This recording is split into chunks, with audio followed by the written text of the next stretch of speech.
Bienvenue à vous sur le plateau d'Onzito, sur Médien TV, une heure entièrement consacrée à votre vieillissement. Comment gagner en qualité de vie? Le vieillissement est un processus tout à fait naturel, normal, mais notre implication dans ce processus est très importante pour que ce corps, ce squelette, cet organisme puisse nous supporter jusqu'à la fin de nos jours et puisse bien nous supporter. Comment gagner en qualité de vie du début jusqu'à la fin de l'émission? Une discussion notamment en fin de rendez-vous avec le docteur Najat Yatefti, elle est rhumatologue, et comment capitaliser sur son capital osseux. C'est le point que nous allons traiter avec elle. Mais pour l'heure, gagner en qualité de vie tout en vieillissant, eh bien on en parle tout de suite.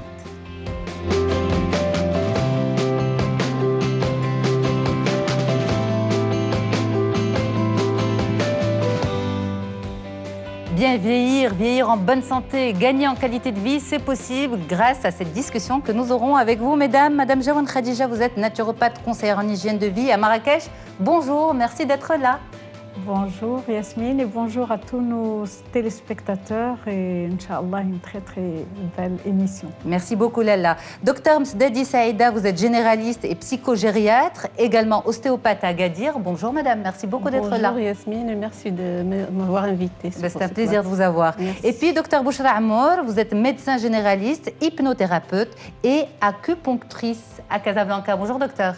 Bonjour Yasmine. Merci beaucoup d'être là. Merci pour votre invitation. Alors, je vous pose la question pour commencer. Madame Jawan Khadija, vous êtes conseillère en hygiène de vie, entre autres, vous êtes également naturopathe. Qui serait concerné par notre épisode d'aujourd'hui? Est-ce que pour vous, c'est uniquement le troisième âge ou bien, puisqu'on fait de la prévention, eh bien, c'est même les enfants qui devraient nous regarder ce matin? C'est les enfants surtout, les adolescents en particulier, les jeunes et les moins jeunes. Donc pour moi, ce n'est pas vieillir, c'est prendre de l'âge.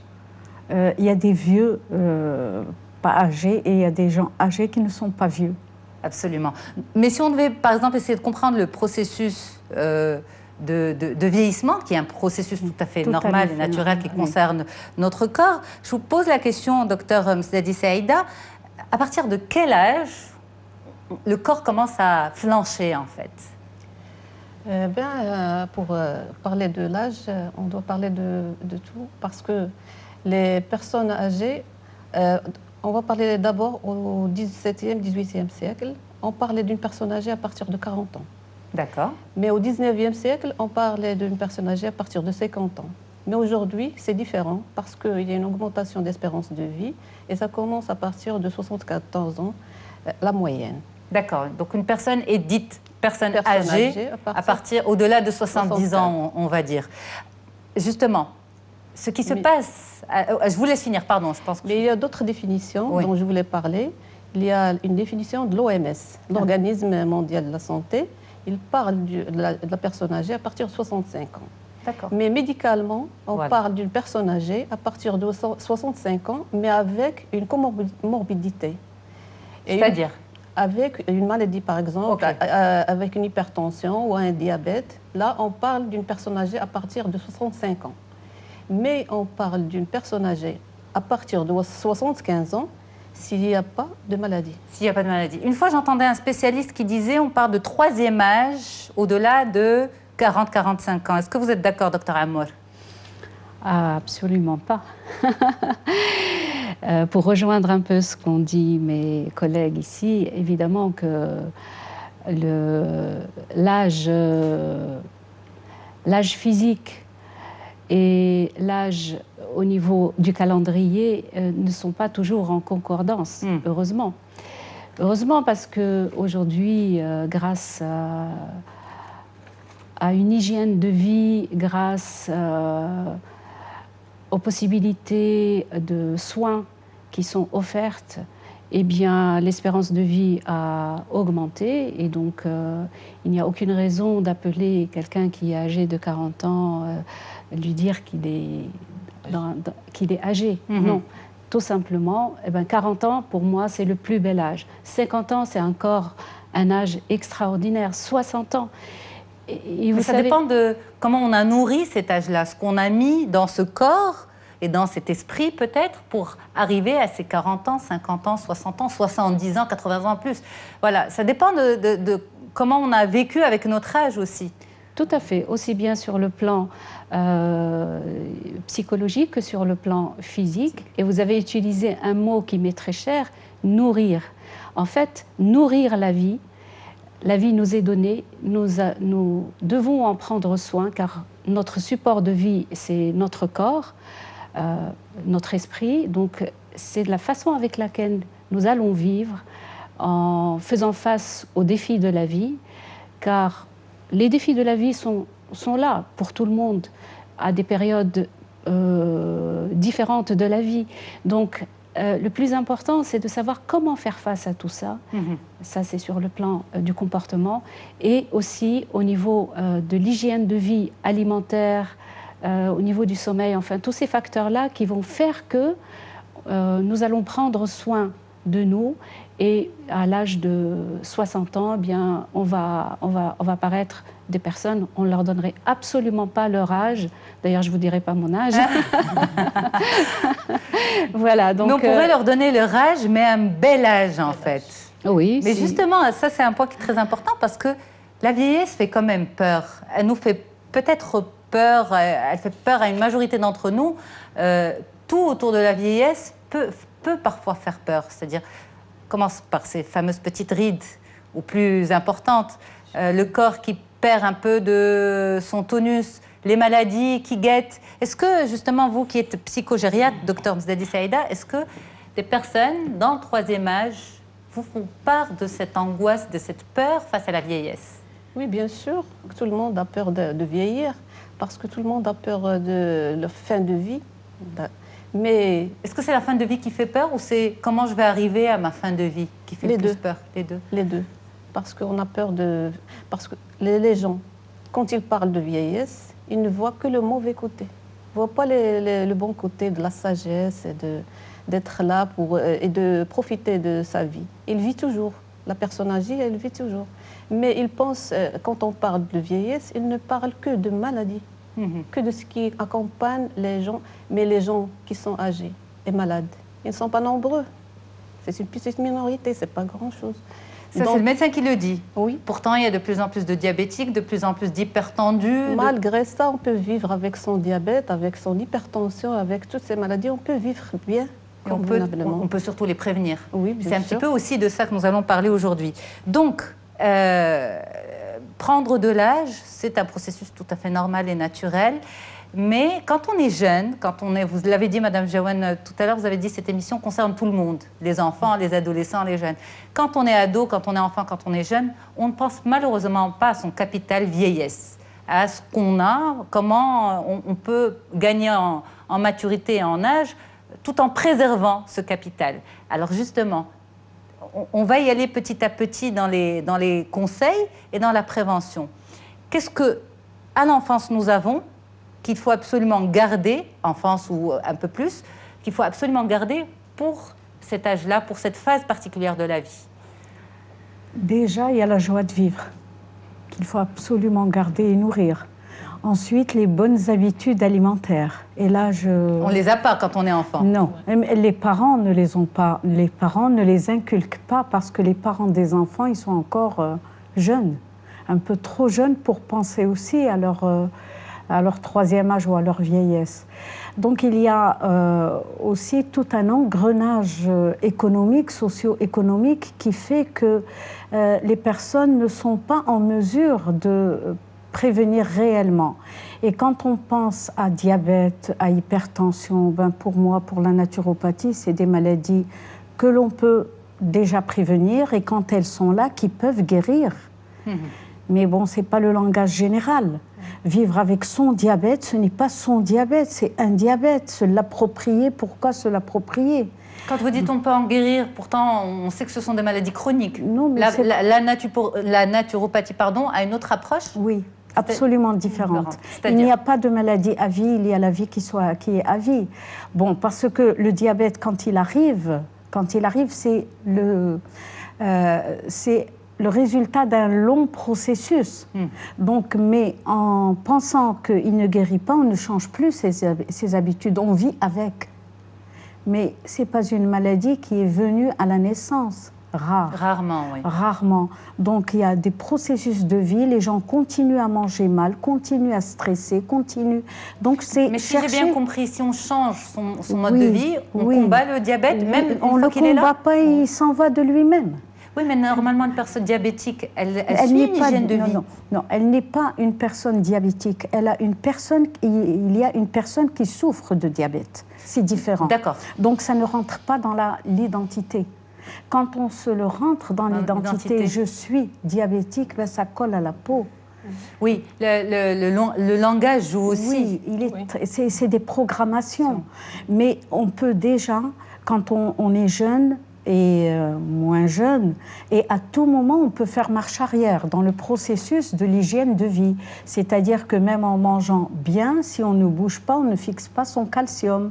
Il y a certains aliments qui encrassent le corps, qui encrassent les articulations et qui dégradent les articulations. C'est des aliments.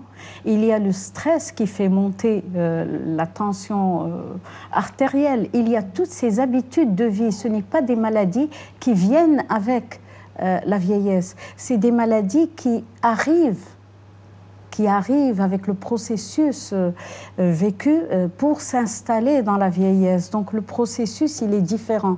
Les gens, beaucoup de personnes pensent que quand on prend de l'âge, c'est les maladies qui viennent, c'est fatal. Mais elles ne viennent pas, elles sortent de nous. On les fabrique. On fabrique nos maladies. Et le mal a dit, c'est le mal qui dit que des choses ne vont pas à l'intérieur. Le corps parle, en fait. Le corps parle. Mais juste un détail, enfin, c'est pas un détail, c'est un point très important. Je sais que beaucoup de téléspectateurs vont rester accrochés à ça, au diabète. Quand vous dites le diabète peut s'en aller de lui-même, c'est presque révolutionnaire ce que vous dites. Oui, mais c'est des résultats vécus. Beaucoup de personnes n'ont plus de diabète.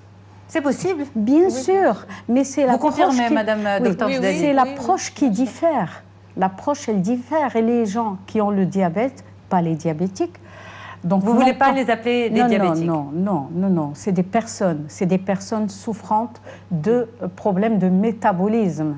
Et ce métabolisme, il se manifeste en un pancréas qui dit waouh. C'est des règles. Oui, bien sûr, mais c'est et pendant que le diabète, on dit le diabète comme si on le personnifiait, gagne du terrain, les personnes continuent à manger mal. Il n'y a pas de prise de conscience. Mais elles ne continuent pas à manger mal, ces personnes qui ont le diabète. Si, ils mangent très mal. Pour vous? Oui, ils mangent très mal et ils sont dans le calcul de la glycémie, si ça monte, si ça descend. D'accord. Et ça, c'est hyperglycémique et ça, c'est hyper... non, c'est vraiment le terrain à corriger. C'est le terrain, ce n'est pas... On ne travaille pas sur le symptôme. Tant qu'on est sur le symptôme, c'est là. Ça, c'est l'approche de la naturopathie, bien sûr. On aura l'occasion peut-être de revenir sur ce sujet en particulier une autre fois, mais très intéressant à développer, mais il faut qu'on aille au-delà. Alors, je reviens à vous, docteur Bouchra Amour. En préparant cette émission et en échangeant avec différentes personnes, beaucoup m'ont dit, écoutez, moi, l'âge que je ressens n'est pas l'âge de ma carte nationale. C'est qu'un jour, rattrapé éventuellement par une maladie, qu'on me dit oui, mais c'est normal, c'est au-delà de 50 ans, on développe cette maladie, au-delà de 60 ans, on développe cette maladie. Et ça a été un véritable choc. Pour beaucoup de personnes, elles vivent en fait, elles mènent leur train de vie, et puis un beau jour, elles se rendent compte qu'elles ne sont plus aussi jeunes que cela. Ben oui, si on continue à vivre en ne prenant pas suffisamment soin de soi, eh bien, un certain nombre de maladies peuvent s'installer. Parce que nous avons tous des natures différentes. Nous avons des natures différentes, donc au cours de notre vie, nous faisons face aux agressions externes et aussi aux agressions internes, on va dire ce qui est psychologique. Comment est-ce qu'on appréhende les situations difficiles, les chocs émotionnels. Donc, la manière d'appréhender tout cela, le facteur génétique, l'alimentation, tout cela va faire que, eh bien, avec le processus de vieillissement qui est naturel, va faire qu'un jour, eh bien, telle personne va pouvoir développer telle ou telle maladie parce qu'elle n'a pas suffisamment pris soin d'elle. Elle peut avoir un facteur génétique prédisposant à une maladie, mais il n'est pas sûr que cette maladie puisse se déclarer, car nous pouvons influer sur notre génétique. Je m'explique. Si, par exemple, une personne a une prédisposition familiale à développer le diabète, je reviens, je m'excuse sur le sujet. Non, mais c'est bien d'assister. Voilà, il n'est pas sûr qu'elle puisse le développer, car cela dépendra de sa façon de vivre. Et donc, si elle entretient bien sa santé, si elle, sachant qu'elle pourrait avoir cette possibilité de développer le diabète, elle faisait des choses qui vont lui permettre de bien faire fonctionner son système pancréas, rate et tout ça, bon, eh bien, elle va pouvoir influer sur sa génétique, c'est-à-dire l'expression génétique. C'est ce qu'on appelle l'épigénétique. Voilà, c'est-à-dire, c'est pas parce qu'on a des gènes de maladie que forcément on va avoir la maladie. Mais souvent, justement, dans l'environnement, quand il y a une maladie génétique, oui. Il y a on sait qu'elle est là, mais on ne sait pas comment la prévenir. Alors je ne parle pas des maladies génétiques clairement démontrées, mais des maladies, qu'on va dire, avec un support absolument, qui peuvent être familial, héréditaires. Voilà, qui peut être héréditaire. C'est la plupart des maladies. C'est de ça que je parle. Oui. Mais on ne sait pas les prévenir, c'est-à-dire que... On peut les prévenir. Alors, c'est vrai que ce n'est pas connu, mais moi, je suis médecin acupuncteur. L'acupuncture, c'est une médecine ancestrale asiatique qui aujourd'hui, et quand je dis aujourd'hui, ça fait quand même à peu près 200 ans que cette science ancestrale est étudiée en Occident, c'est-à-dire en Europe, aux États-Unis, au Canada, et qu'il y a des études cliniques aujourd'hui qui démontrent l'efficacité de l'acupuncture dans beaucoup de situations. Et l'une des spécificités de l'acupuncture, justement, c'est qu'elle est capable de modifier l'expression des gènes lorsqu'elle est faite en préventif, durant toute la vie. D'accord. Donc quand on sait qu'on a un terrain favorable à développer telle ou telle pathologie, diabète, hypertension par exemple, ou autre, oui. L'acupuncture, pourrait agir en préventif? Tout à fait. D'ailleurs, l'acupuncture, principalement, elle était utilisée en préventif. Bien sûr, en curatif, lorsqu'il y a des signes qui sont là, mais des signes fonctionnels. Après, quand ça devient organique, l'acupuncture ne va pas agir sur une lésion organique. Mais tout ce qui est troubles fonctionnels, et qui précède d'ailleurs les troubles organiques, eh bien, c'est sur ça que va agir l'acupuncture. Mais mieux que cela, en préventif. Une fois qu'on reconnaît les fragilités de l'organisme d'une personne, bien sûr, il faut qu'il y ait un examen clinique, une reconnaissance de qu'est-ce qui va, qu'est-ce qui fonctionne bien, qu'est-ce qui fonctionne moins bien. Ça ne veut pas dire qu'il y a une maladie, mais une fragilité. Oui. Donc reconnaître la fragilité, eh bien, à ce moment-là, on va soutenir, nourrir la vie, soutenir le système fragile pour éviter qu'il ne se détériore et qu'il ne détériore les autres systèmes, puisque tout est lié. Mais quand on est jeune, justement, on se dit, mais pourquoi aller chercher tant qu'il n'y a rien? C'est bon, pourquoi aller fouiller, chercher s'il n'y a pas une pathologie? C'est presque aller créer la pathologie. On ne cherche pas la pathologie, mais simplement se dire, si l'information est véhiculée, que voilà, vous pouvez nourrir votre corps et votre esprit en faisant des séances d'acupuncture en préventif qui vont permettre de soutenir le système fragile, parce que nous avons tous, quelque part, une fragilité. Nous ne sommes pas parfaits, c'est impossible. Nous sommes tous différents, mais nous ne sommes pas parfaits. Donc il y a forcément un système fragile qui, sous l'effet de notre mode de vie, de l'environnement, eh bien, va pouvoir, un jour ou l'autre, déclencher une véritable pathologie. Donc le préventif, c'est ce qu'il y a de mieux à faire. Docteur Msdadi, justement, ce préventif, est-ce que vous êtes psychogériatre, donc vous vous intéressez à la psychologie des personnes âgées. Est-ce que ces personnes vous disent on aurait voulu, on aurait pu, on aurait dû? Est-ce qu'il y a un peu des formes de regret par rapport à comment prendre soin de soi, comment s'occuper de soi, comment nourrir son être? Oui, bien sûr, parce que les gens, quand ils arrivent à l'extrême, les gens âgés, ils ne pensent qu'à ce qui est passé. Ils regardent en arrière, ils ne regardent pas en avant. Mais c'est pour ça qu'on est en train de parler qu'il faut prévenir, il faut préparer sa vieillesse avant. Il faut la préparer, mais pas à 60 ans, 65 ans, il faut la préparer dès le jeune âge. C'est pour ça qu'il ne faut pas... Mais les gens âgés, ils regrettent. Il y a du sûr, regret. Il y a de la dépression aussi. Oui, bien sûr. Il y a beaucoup de dépression. Ah oui. On va dire chez Mais le pas troisième âge. beaucoup. Tout à l'heure, je vous ai dit qu'il n'y a pas un petit pourcentage de personnes âgées qui sont malades. Il n'y a pas beaucoup de... Mais il y a des dépressions, il y a du tout. Il y a je vous pose la question parce qu'hier, c'était le 7 avril, la Journée mondiale de la santé, célébrée sous le thème de la dépression, prévenir la dépression. Et donc, par rapport à cela, est-ce qu'il existe vraiment une forme spécifique de dépression chez le troisième âge? Oui, bien sûr. La dépression troisième âge, elle est un peu inconnue. Il y a des signes chez la personne âgée qu'on ne connaît pas. La personne âgée, c'est difficile à savoir est-ce qu'elle est dépressive ou non. Il faut que la personne sache qu'est-ce que sont les signes. Parce que la personne âgée, elle a une petite faiblesse, la mémoire, elle mange moins, elle est un peu anxieuse, elle pense toujours à ce qui est arrivé avant. Elles sont des deuils, elles ont des séparations, elles sont à la retraite. Ouais. Tout ça, ça fait le lit de la dépression. Donc, il faut la chercher. Il faut toujours chercher la dépression chez une personne. Parfait. Alors, cette fameuse joie de vivre, Madame Jaouane Khadija. Oui. Alors, justement, par rapport à cette déprime ou dépression du troisième âge, j'ai vu des personnes en cabinet. Elle apparaît aussi chez les personnes qui se retrouvent après le départ des enfants. Donc, le syndrome de la maison vide. Syndrome du nid vide. C'était l'une des toutes premières émissions dans Zito. Donc, ces personnes, pour moi, quand j'accompagne des personnes, c'est surtout préparer, comme ma collègue a dit, préparer cette retraite. Et la préparer comment? C'est surtout savoir s'occuper après les enfants.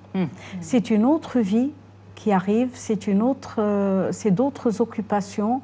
Il faut vraiment que surtout la maman plus que le père, savoir préparer quelque chose qui passionne, un engagement, des choses auxquelles la personne, l'homme ou la femme rêvait de faire auparavant et être dans une autre dynamique. Pour la femme, c'est différent. Et accepter surtout. Oui, plus que accepter, accueillir dans la joie une autre phase de la vie sans les enfants. Ils sont là, mais ils sont ailleurs. Ils sont ailleurs. Ouf, c'est le moment de faire autre chose. Je souffle pour faire autre chose, pour faire ce que j'avais rêvé de vivre. Donc, les personnes, souvent, vivent leur vie en tant que rôle. C'est-à-dire la maman, elle est épouse. Le jour où elle n'est plus épouse, si le mari part avant elle, où elle n'est plus maman dans le sens de s'occuper de ses enfants, elle se retrouve rien. Et ça peut arriver tôt, c'est-à-dire ça peut arriver à 50 ans, à 60 ans. Oui. Voilà. Et ce rien, c'est le vide qui amène, dès que la nature a horreur du vide, dès qu'il y a du vide, il y a des cogiter, penser au passé, alors que la femme ou l'homme, c'est d'abord des personnes. Et ça nourrit des pathologies aussi. Oui, aussi. Et c'est des personnes qui ont des rôles dans la vie. Ce rôle est parti, il y a un autre rôle. Et vivre ces rôles de la vie, c'est vraiment joyeux. Mais c'est peut-être un rôle qui est un petit peu compliqué à trouver parce que les autres s'installent naturellement. On est épouse, on est mère. Oui, mais maintenant, c'est les enfants qui partent, c'est autre chose. Et il y a aussi un autre facteur de cycle. Une personne qui vit sur un cycle de 28 jours, dans cette période en général, c'est une autre référence dans le temps. Elle devient dans une référence linéaire et non plus cyclique. Donc il y a une phase transitoire qui n'est pas évidente à supporter, si on peut dire. Et bien sûr, le facteur est occupation, passion, le don de soi, l'associatif. C'est extraordinaire. Mais justement, on parle de bien vieillir comme si on était en fait une seule personne, alors qu'on est tous différents. Et il y a les hommes et il y a les femmes. Déjà, il y a cette singularité de chaque genre. Est-ce qu'on prend de l'âge différemment, justement, Dr Mzdadi? Oui, bien sûr, on prend de l'âge, mais c'est différent d'un individu à l'autre et d'une personne à l'autre. D'un homme à une femme? Ah oui, bien sûr. Il y a des gens... Par exemple, je vais vous donner un exemple d'une personne qui n'a que 40 ans et qui fume. Cette personne elle peut vieillir plus vite qu'une personne âgée de 60 ans. Donc Absolument. il y a une grande différence entre les individus. Donc il faut se préparer. C'est pour ça qu'on est en train de parler de se préparer avant. Oui, il faut éviter beaucoup de choses. Il faut suivre un bon régime alimentaire, de l'exercice physique. Du préventif aussi. Bien sûr, par le préventif l'acupuncture. qui est important. L'hypnose aussi, on va en parler en deuxième partie d'émission. En tout cas, merci beaucoup, mesdames, d'être là et de contribuer à cette émission de prévention. J'aurai avec moi également tout à l'heure Dr Najat Yattefti, elle est rhumatologue, et nous ferons le point sur le capital osseux pour lutter contre l'ostéoporose. Donc, restez avec nous. Bien vieillir, eh bien, c'est notre mission ce matin sur On se dit tout sur Médiane TV. De retour sur le plateau d'Onzito sur Médiane TV, bien vieillir, c'est gagner en qualité de vie. Eh bien, c'est ce que nous faisons avec vous aujourd'hui, mesdames, Madame Jawan Khadija, Dr Msdadi Saïda et Dr Bouchra Amour, à travers cet échange. Tout à l'heure, on parlera aussi du squelette, qui est très, très important dans ce processus de vieillissement. Comment garder son capital osseux pour lutter notamment contre l'ostéoporose. On en parlera avec le Dr Najat Yattefti. Allez, on y va. En off, Madame Jawan Khadija, vous parliez de cette notion de sacrifice. Juste avant, pendant la pause, en fait, nous, on continuait l'émission, on se disait, voilà, il faut revenir sur un point qui est essentiel. Vous avez tout à l'heure parlé de l'importance de se trouver une nouvelle mission, un nouveau rôle après le départ des enfants, qui correspond souvent à la période de ménopause, qui correspond souvent aussi à une période de frustration et d'angoisse chez la maman, chez la femme. Et donc, vous disiez, il faut que la maman arrête de se sacrifier. Qu'est-ce que vous voulez dire par là ? Ce que je veux dire par là, c'est de toutes les façons dans la tête. Je me sacrifie pour les enfants, je fais plus que je ne peux pour les enfants. Et il y a un message qui est caché, c'est que j'attends du retour. C'est juste mon rôle en tant que maman, c'est d'abord de donner de l'amour et de prendre soin de la maman. Parce qu'un jour, ces enfants-là, ben, ils n'ont pas envie d'avoir... Enfin, ils préféreraient avoir une maman en bonne santé qu'une maman à traîner dans les hôpitaux et dans les cliniques. Donc c'est surtout ça. Beaucoup de femmes, puisqu'on parle de femmes, s'oublient quelque part. S'oublient, ne prennent pas soin d'elles et mettent en avant d'abord les enfants avec cette notion de « je me sacrifie ». C'est une notion consciente ou inconsciente selon vous ? Consciente et inconsciente, les deux. À tous les niveaux, la maman met ses enfants d'abord, alors que c'est à elle de se mettre en avant pour pouvoir être forte, être bien. Et on ne donne pas ce qu'on n'a pas. C'est vrai. Et c'est vrai que c'est culturel, c'est une vision à changer pour être dans ce positif. Et bien sûr, il y a tout le côté alimentaire aussi. Bien sûr, ça c'est votre grand volet à vous, Madame Jawan. Mais si vous permettez, juste avant, je vous donne la parole, Dr Bouchra Amour. Vous êtes hypnothérapeute et acupunctrice. On a parlé de l'acupuncture, mais l'hypnose aussi joue un rôle dans l'accompagnement du troisième âge. Est-ce que c'est bien dit comme ça ? Oui, ça peut être utilisé dans les problèmes de troubles de mémoire ou de troubles cognitifs des sujets âgés ou même des plus jeunes. Mais l'hypnose, nous n'allons pas l'utiliser en préventif. L'hypnose est un outil thérapeutique qu'on va utiliser dans certaines situations. Et ce qui a été démontré clairement, c'est que l'utilisation de l'hypnose augmentait fortement ce qu'on appelle la neurogénèse, donc l'augmentation des cellules nerveuses dans certaines zones, pas dans tout le cerveau, mais surtout qu'elle augmentait, elle multipliait par 100 fois le nombre de connexions entre les neurones. C'est ce qu'on appelle la... Plasticité cérébrale ? Non, c'est pas la cécité cérébrale. La plasticité cérébrale. La plasticité cérébrale, la neuroplasticité. Et ça, c'est extrêmement important. Mais je le dis, on ne va pas l'utiliser en préventif comme l'acupuncture. On l'utilise dans le curatif. Par contre, je reviens quand même aux effets aussi de l'acupuncture qui a démontré aussi un effet sur, dans certaines études, sur la démence sénile. D'accord. Et ça, c'est assez intéressant. En préventif non, sur la démence sénile, donc déjà installée. Voilà. Déjà installés, donc notamment Alzheimer. Alors, il y a des études dans la maladie d'Alzheimer, des études dans la démence sénile qui montrent des résultats assez intéressants, mais tout ceci, ça demande à être encore plus poussé. D'accord. Voilà, tout simplement, je vais rajouter juste un mot que je n'ai pas dit peut-être tout à l'heure, c'est que ce qu'il faut considérer, pourquoi l'acupuncture? Parce qu'en fait, nous possédons dans notre organisme un système de régénération tissulaire, qui est le système des méridiens. Un système de protection des organes, c'est le système des méridiens d'acupuncture.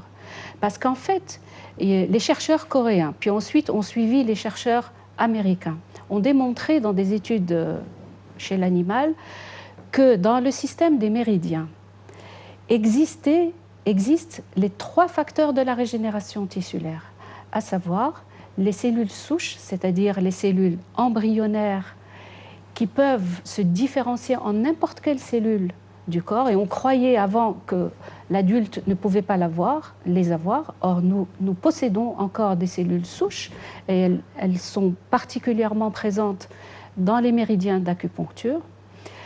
Donc on peut stimuler soi-même sa régénération de la peau?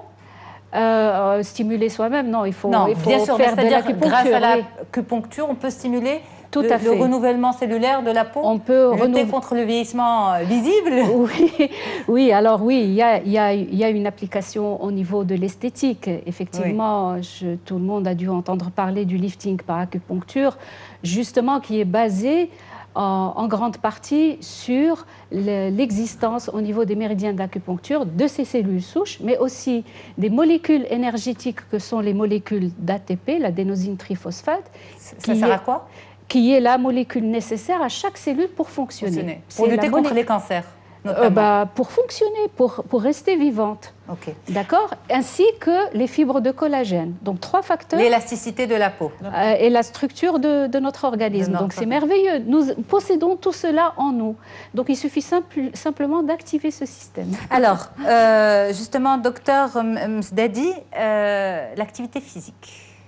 L'activité physique, est-ce que c'est important pour la personne tout au long de sa vie et en particulier pendant, on va dire, la phase de 3e âge?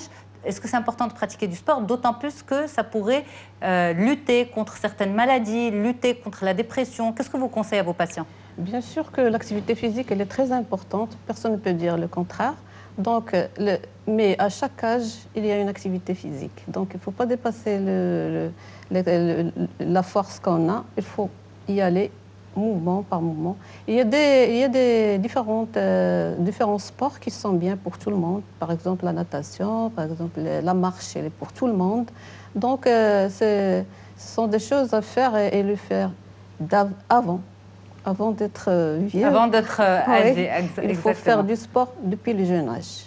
Absolument. Mais qu'est-ce que vous conseillez aux patients qui viennent vous voir pendant cette période-là de la vie? Madame Jaouane parlait notamment parlait de l'hygiène de vie de façon générale, mais parlait aussi d'un projet, parlait aussi de l'associatif. Est-ce que vous orientez vos patients vers ça, par exemple? Bien sûr. L'associatif, ça sort de cette déprime, de cet encloisonnement chez soi. Mais le bénévolat, ça ne fait que du bien pour l'être donné. Et quand on donne, on reçoit, c'est sûr, on reçoit beaucoup. Moi, je l'indique pour les personnes et ça aide beaucoup.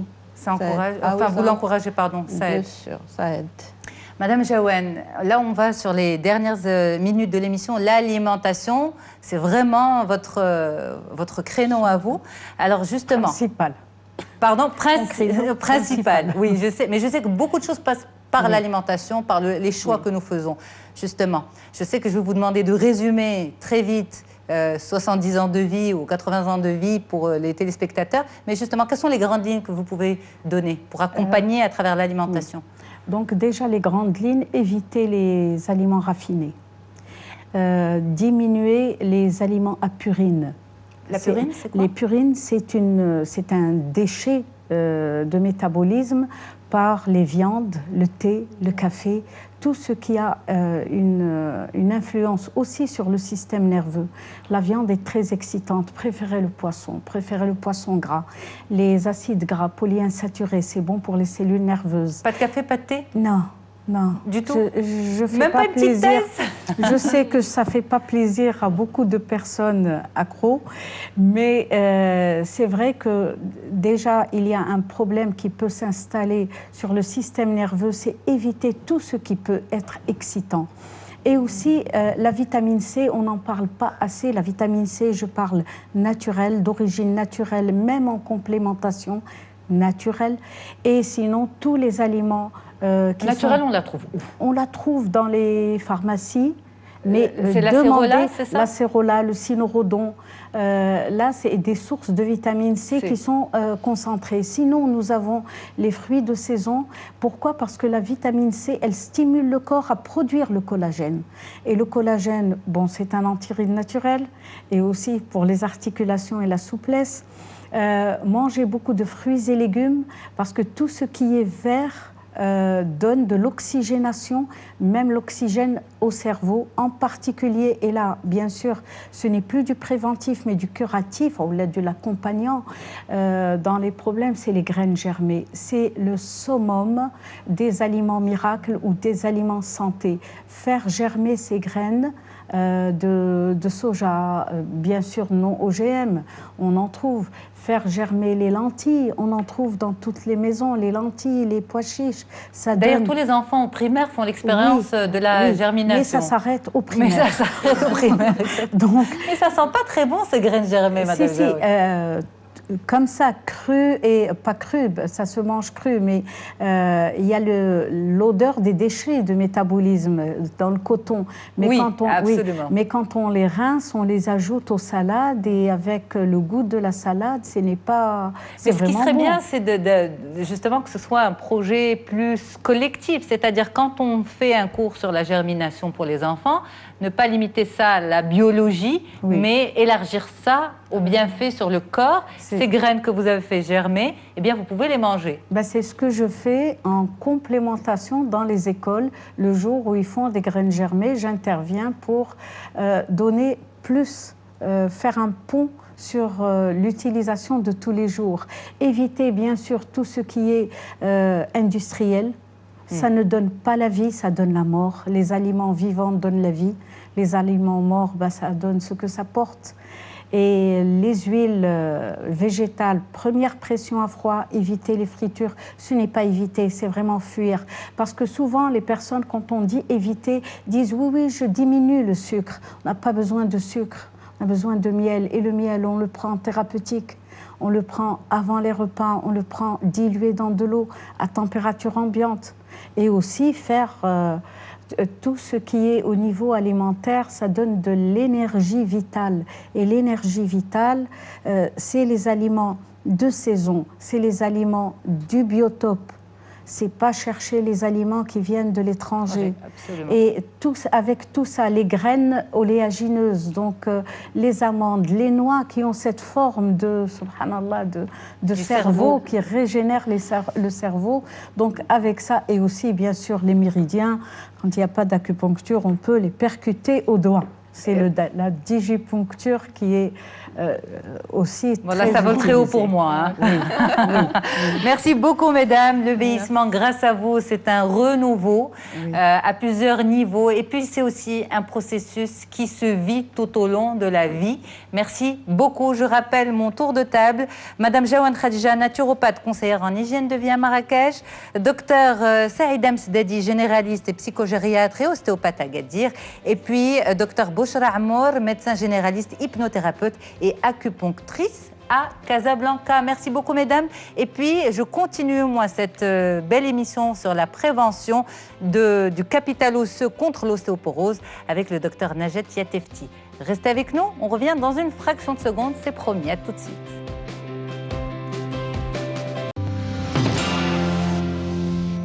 préserver son capital osseux contre l'ostéoporose? On en parle donc avec vous, docteur Najet Yettefti-El-Aoufir. Vous êtes rhumatologue à Rabat. Merci beaucoup, docteur, d'être là. Bonjour Yasmine, c'est un plaisir d'être avec vous sur le plateau. Merci. Et on complète justement cette émission sur comment bien vieillir. Et bien vieillir, c'est aussi prendre soin de ses os. De son squelette. D'abord, quand vous, les spécialistes, vous parlez de capital osseux, qu'est-ce que ça veut dire exactement? Donc le capital osseux, c'est la masse osseuse qui va constituer ce squelette, cette charpente rigide de notre corps qui pèse à peu près 15% de notre poids et qui est responsable de plusieurs fonctions. La première, c'est la locomotion, la protection. C'est aussi un organe de réserve pour les minéraux puisque dans notre squelette, on a 99% de calcium, on a 85% de phosphore et on a 50% de magnésium. Et aussi, il a un rôle hématopoïétique parce qu'à l'intérieur de ces os, il y a la formation de cellules sanguines souches qu'on a au niveau de notre organisme. Donc en fait, le capital osseux, c'est vraiment un capital santé. C'est un capital santé primordial pour notre corps, bien sûr. Alors justement, est-ce que nous naissons avec ce capital osseux ou bien on le développe, on l'acquiert au fur et à mesure? En fin de compte, on est avec un capital osseux qu'il faut essayer de maintenir et de préserver. Et avec la croissance, ce capital osseux a besoin de certains facteurs pour grandir et pour croître. C'est comme une plante en fin de compte. La plante, elle a besoin d'eau, elle a besoin de soleil, elle a besoin de minéraux pour survivre. L'os, c'est la même chose. 25% de la composition de l'os, c'est de l'eau. Donc, on a besoin d'eau. Il y a les minéraux, c'est très important. Le calcium, le magnésium, le phosphore. Il y a pas mal de minéraux dont a besoin l'os pour grandir. Il y a aussi l'exposition au soleil. Parce que grâce à ce soleil, on peut avoir la vitamine D. Cette vitamine D, elle est primordiale pour le transport du calcium et la fixation de ce calcium au niveau de nos os. Donc, en fin de compte, on est avec un capital osseux et ce capital osseux, il va s'accroître avec l'âge. Il va atteindre un pic à l'âge de 25 ans et il sera maintenu jusqu'à l'âge de 35 ans. Il y aura un plateau jusqu'à l'âge de 35 ans et à partir de la quarantaine, il va commencer à baisser. Et cette baisse, elle est différente chez l'homme par rapport à la femme. Cette baisse est beaucoup plus rapide chez la femme après la ménopause, puisqu'on a une femme sur 5 après 50 ans, elle fait de l'ostéoporose, et une femme sur 2 après 65 ans fait de l'ostéoporose avec des risques de fracture. Alors que chez l'homme, cette baisse est moins rapide et beaucoup plus linéaire, ce qui fait que l'homme est touché moins par cette maladie. Et ce n'est qu'à partir de 65 ans qu'on a un homme sur 5 peut faire de l'ostéoporose. Ok. D'accord. Alors, on a une courbe justement qui reflète un petit peu ce que vous nous expliquez. Voilà, justement. Donc, il y a un capital osseux qui va augmenter à l'âge d'adolescence. À 25 ans, on a le pic qui va se maintenir en plateau jusqu'à l'âge de 35 ans. Et à la quarantaine, on commence à voir cette baisse de ce capital osseux. Et les risques de fracture. Et cette baisse sera en fonction des facteurs extérieurs, de l'environnement et des facteurs déclenchants exposant à l'ostéoporose. Alors, ce qu'on remarque, c'est que finalement, pendant cette phase où on a le pic, c'est vraiment la phase où on est les plus jeunes, donc c'est jusqu'à 25 ans, mais c'est souvent aussi la phase où on est les moins conscients de l'importance de son squelette. Justement, ce capital osseux, c'est très important. Il faut sensibiliser déjà à l'âge très jeune, déjà chez les enfants, chez les adolescents. Les enfants sont un peu conscients. C'est-à-dire qu'ils voient ça à travers les publicités, boire du lait. Il faut dire qu'il y a les parents derrière. Derrière aussi. L'enfant, il est facilement malliable par les parents. Mais contrairement à l'adolescent, il est un peu plus rebelle et il ne comprend pas un petit peu ce qu'on lui impose comme aliment, par exemple, pour maintenir ce capital osseux. C'est pour ça qu'il faudrait faire des campagnes de sensibilisation au niveau des écoles, au niveau des collèges, pour sensibiliser les adolescents, surtout les adolescentes, à avoir un capital osseux correct à un âge très jeune, pour leur faire éviter à l'âge senior, à l'âge après ménopause, ce problème d'ostéoporose. Absolument. Alors justement, comment maximiser ce capital osseux pendant cette phase où finalement on va rassembler, on va le constituer, ce capital osseux? Donc, les conseils qu'on pourra donner aux enfants et aux adolescents surtout, c'est d'avoir une alimentation correcte, riche en calcium, riche en vitamine D, riche en fibres, pour aider cet os à avoir un capital correct. Il faut essayer de conseiller aussi une activité physique régulière, c'est très important. Parce que l'activité physique, grâce au mouvement musculaire, ça donne des torsions au niveau de l'os, ce qui permet une hypervascularisation de cet os et une qualité de cette masse osseuse qui est meilleure. Il faut aussi éviter certains facteurs de risque parce que malheureusement, on commence, à part l'hygiène alimentaire qui commence à être de façon, c'est-à-dire pas trop correcte chez nos adolescents, défaillante chez nos adolescents. Il y a aussi certaines habitudes comme le tabac qu'on voit de plus en plus fréquent chez les adolescents. Il y a aussi la consommation excessive, par exemple, de café, de boissons sodiques, de thé, et dans certaines régions, pas forcément chez nous au Maroc, de boissons alcoolisées. Et ça, ces intoxications à ces éléments-là exposerait plus à faire une ostéoporose à l'âge adulte avancé. Il y a une déminéralisation de l'os, c'est ça? Justement parce qu'il y a une décalcification de l'os par ces intoxications. Et quand il y a décalcification, c'est-à-dire comme j'explique à mes patients, l'os c'est comme une charpente murale. Il y a la brique, il y a le ciment. La brique c'est l'os et le ciment c'est la composante minérale. Quand on a une composante minérale qui est faible, c'est-à-dire quand on a un ciment qui est faible, la trame osseuse est plus exposée aux agressions. Donc ce qui fait qu'elle est plus exposée à faire de l'ostéoporose après un âge avancé. Avancé, absolument. Mais quand vous, les spécialistes, vous dites il faut consommer de la vitamine, il faut exposer le corps à la vitamine D, il faut consommer du calcium. C'est à quelle dose, en fait? Donc, à quelle dose? C'est-à-dire, comme j'ai expliqué, il faut commencer les mesures d'hygiène et l'exposition, par exemple, avoir assez de calcium, vitamine D, déjà à l'âge jeune. Et il faut le maintenir parce que nos besoins en calcium, vitamine D, c'est en fonction des séquences d'âge. Par exemple, chez l'adolescent, le besoin est beaucoup plus important que chez l'adulte jeune. Et ce besoin augmente aussi chez la femme en période de grossesse et en période d'allaitement.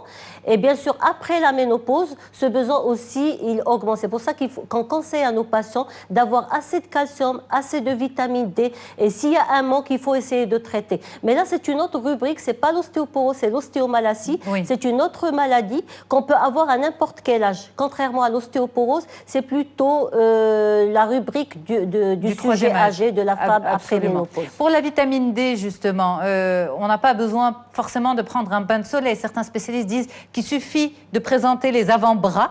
Oui, justement. Et de découvrir la tête aussi. Pour les personnes qui se couvrent la tête et de s'exposer Donc pendant pour la 1 heure. vitamine D, c'est s'exposer 10 à 15 minutes.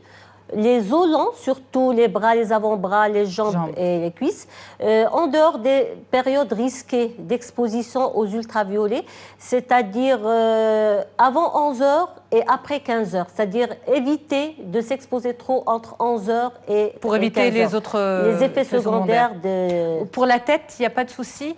Il n'y a pas assez d'absorption de vitamine D par les os du visage et les os de la main. C'est surtout les os longs donc avant-bras qui absorbent plus de vitamine D que l'autre partie du squelette. Donc avant-bras et tibia. D'ailleurs, justement, ça pose problème parce que vu les habitudes vestimentaires chez nous au Maroc, vu le port de voile, on commence à avoir un problème, si j'ose dire, de santé publique, de ce manque de vitamine D. C'est pour ça chez les plus jeunes aussi, d'ailleurs. Chez les plus jeunes, justement, parce qu'avec le port du voile, il y a moins d'exposition au soleil.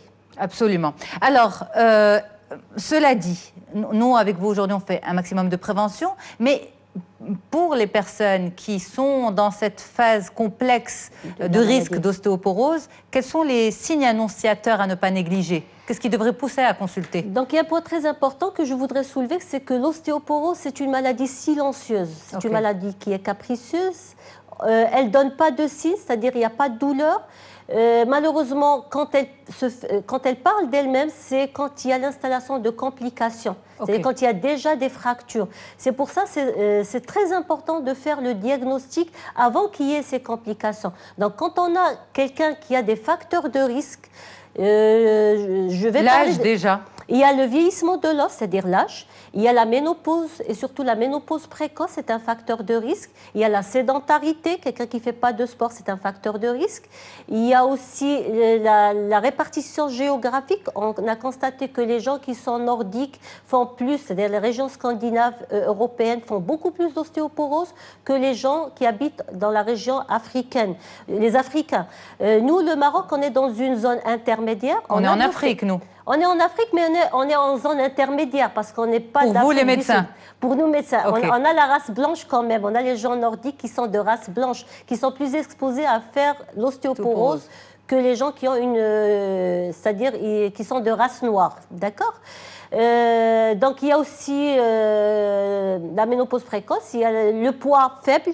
On a constaté que les gens qui sont maigres, qui ont une corpulence qui est maigre, font beaucoup plus d'ostéoporose que les gens qui sont obèses. Ça veut dire que les cellules adipeuses... On lutte contre l'obésité aussi, bien sûr. Voilà, les cellules adipeuses, ils protégeraient, mais il faut faire la part des choses parce que ça exposerait vers d'autres maladies. Il ne faut pas être trop maigre, mais aussi il faut éviter d'être très obèse. Il y a aussi les intoxications, comme j'expliquais tout à l'heure. Il y a certaines maladies comme le diabète, certaines maladies générales comme la polyarthrite. Mais donc, toutes ces personnes-là que vous avez citées, ces profils-là, qu'est-ce qu'il faut? Il faut se dire, bon, je vais aller voir un rhumato, voir est-ce que je fais de l'ostéoporose. Donc moi, ce que je conseillerais, c'est que déjà, la femme, en période de ménopause, il faudrait systématiquement faire une ostéodensitométrie qui est un examen facile, non invasif, qui nous a rendu énormément service, nous les rhumatologues, parce qu'avant, on n'arrivait pas à poser le diagnostic, on ne connaissait pas trop la physiologie de l'os, on ne connaissait pas comment traiter. Ça permet de mesurer la densité de l'os. Voilà, justement. Et grâce à cet examen, ça nous donne une idée exacte de la densité osseuse dans certaines parties du squelette. Par exemple, la partie lombaire, les hanches, les poignets, le calcanéum. Et c'est grâce à cet examen qu'on arrive un petit peu à faire l'intervalle de risque d'être exposé à l'ostéoporose. Parce que si on a une ostéopénie, c'est-à-dire si on a un T-score entre -1 et -2, ce n'est pas un facteur de risque, mais c'est un patient à surveiller. Une ostéopénie, c'est? Ostéopénie, c'est-à-dire quand il y a une densité qui est assez basse, mais qui n'expose pas à l'ostéoporose. C'est-à-dire qu'on n'est pas déjà dans la maladie. Parce qu'on ne traite pas une ostéopénie, on la surveille. Oui, absolument. D'accord? Alors qu'on ne traite que quand on a des T-scores qui sont inférieurs à -5, ou bien quand on a un T-score d'ostéopénie avec d'autres facteurs de risque. Ce qu'on appelle le FRAX. Mais ce n'est pas notre sujet aujourd'hui. Aujourd'hui, voilà, c'est comment prévenir tout ça, comment prévenir l'ostéoporose et comment faire en sorte que malgré l'âge, on puisse gagner ou garder une forme de qualité de vie. Il ne faut plus que la vieillesse fasse peur, justement. Parce qu'avant, l'ostéoporose, on l'a toujours dit, c'est pas une maladie, c'est une conséquence de la vieillesse de l'os. C'est normal qu'on voit des gens courbés, voûtés. Ce n'est pas normal, non, c'est une maladie. Il faut la prendre en charge, il faut la traiter, on peut l'éviter, ce n'est pas une fatalité. Et c'est ça le message qu'il faut passer aujourd'hui. Et la prévenir dès le plus jeune âge en prenant soin de ce capital osseux. Merci beaucoup, Dr Najat Tifti. Vous êtes rhumatologue à Rabat. C'était un plaisir d'échanger avec vous. Pour moi aussi, c'est très gentil. Merci beaucoup, docteur. Au plaisir de vous retrouver très vite, en bonne santé, bien sûr, et avec un super moral. On se retrouvera prochainement également sur les ondes de la radio du Grand Maghreb. Merci à toute l'équipe qui m'accompagne pour la réalisation de cette émission à Tanger et à Rabat. À bientôt.